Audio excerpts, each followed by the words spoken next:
গ্রাম বাংলার চিরচেনা সেই হাডুডু খেলা, যে খেলায় একসময় গ্রামীণ জীবনের আনন্দ, ঐতিহ্য আর ঐতিহ্যের প্রতিচ্ছবি ফুটে উঠত। সেই হারিয়ে যাওয়া খেলা আবারও ফিরেছে জয়পুরহাটের মাঠে। জয়পুরহাট সদর উপজেলার বোম্ব ইউনিয়ন বিএনপির আয়োজনে অনুষ্ঠিত হয় হাডুডু টুর্নামেন্টের। কোমরগ্রাম পলিটেকনিক মাঠে নানা বয়সী দর্শকের ঢল নামে ম্যাচ দেখতে। আমরা এখানে খেলা দেখতে আসছি। গ্রামের একটা ঐতিহ্যবাহী খেলা হাডুডু খেলা, আমাদের মাঝে প্রায় বিরল, হারিয়ে গেছে আমাদের খেলাটা, আবার নতুন করে এখানে চালু হয়েছে। আমরা খুবই আনন্দিত।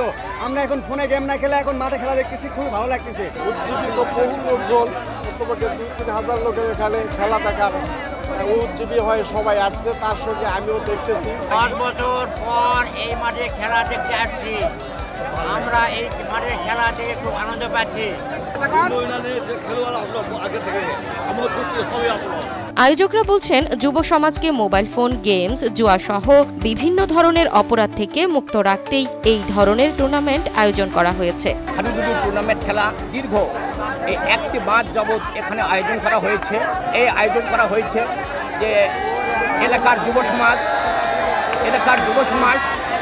যেন তারা একটু সমস্ত রকমের কোনো খারাপ কাজ, কোনো অপকর্ম থেকে যেন বিরত থাকে, তারা যেন মনের দিক থেকে একটু আনন্দ পায়, এই সমস্ত চিন্তা ভাবনা করেই আমাদের এই আয়োজনটা করা। অতিথিরা বলেন, মাদকমুক্ত সমাজ গড়তে এবং গ্রাম বাংলার প্রায় হারিয়ে যেতে বসা খেলাগুলোকে পুনরুজ্জীবিত করা জরুরি। গ্রাম বাংলার যে হাডুডু খেলা, এই খেলা প্রায় হারিয়ে যাওয়ার পথে ছিল।